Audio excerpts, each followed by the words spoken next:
ഇനി എന്താണ് productive alliance? Small holder ഫാമേഴ്സിനെ മാർക്കറ്റുകളുമായിട്ട് ലിങ്ക് ചെയ്യുന്ന ഒരു സ്കീമാണെന്ന് പറഞ്ഞു.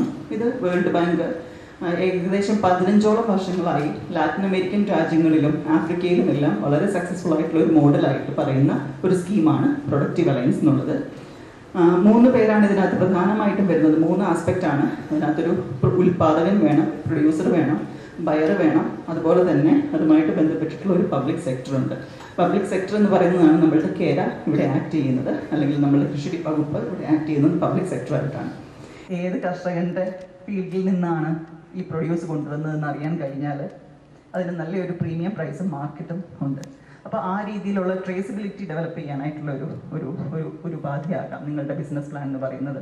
അതല്ല, ഇനി ട്രാൻസ്പോർട്ടേഷൻ ലോജിസ്റ്റിക്സ്, ഇപ്പം കണ്ണൂർ അല്ലെങ്കിൽ കോഴിക്കോട് മേഖലയിലൊക്കെ ഫ്രൂട്ട്സ് ആൻഡ് വെജിറ്റബിൾ വെൻഡേഴ്സ് ധാരാളമുണ്ട്. അവരുടെ എല്ലാം ഒന്ന് അഗ്രിഗേറ്റ് ചെയ്ത് ഒരു അഗ്രിഗേറ്റ് ചെയ്യാനായിട്ടൊരു ട്രേഡർ വരികയാണെങ്കിൽ അദ്ദേഹം ആകാം നമ്മളുടെ ഒരു പൊട്ടൻഷ്യൽ ബയർ. ഈ രീതിയിൽ നിങ്ങൾക്ക് എങ്ങനെ വേണം നിങ്ങളുടെ ബിസിനസ് പ്ലാനുമായിട്ട് കണക്ട് ചെയ്യാനെന്നുള്ളത് നിങ്ങൾക്ക് നിങ്ങളുടെ ഈ അപേക്ഷയിൽ സമർപ്പിക്കാൻ കഴിയും, അപേക്ഷയിൽ മെൻഷൻ ചെയ്യാൻ കഴിയും. ഓരോ അപേക്ഷകനും അവരുടെ ഈ ചെറിയൊരു ഈ ബിസിനസ് പ്ലാൻ എന്നുള്ളത് നമ്മൾ പറയുമ്പോൾ DPR ഫോർമാറ്റിലേക്ക് വരുന്നത് ലേറ്റർ സ്റ്റേജസിലാണ്. പക്ഷേ ആദ്യം അപേക്ഷ കൊടുക്കുമ്പോൾ ഒരു ചെറിയൊരു സംക്ഷിപ്ത രൂപം നമ്മൾ കൊടുക്കണം. എന്താണ് നിങ്ങൾ ചെയ്യാൻ ഉദ്ദേശിക്കുന്നത്?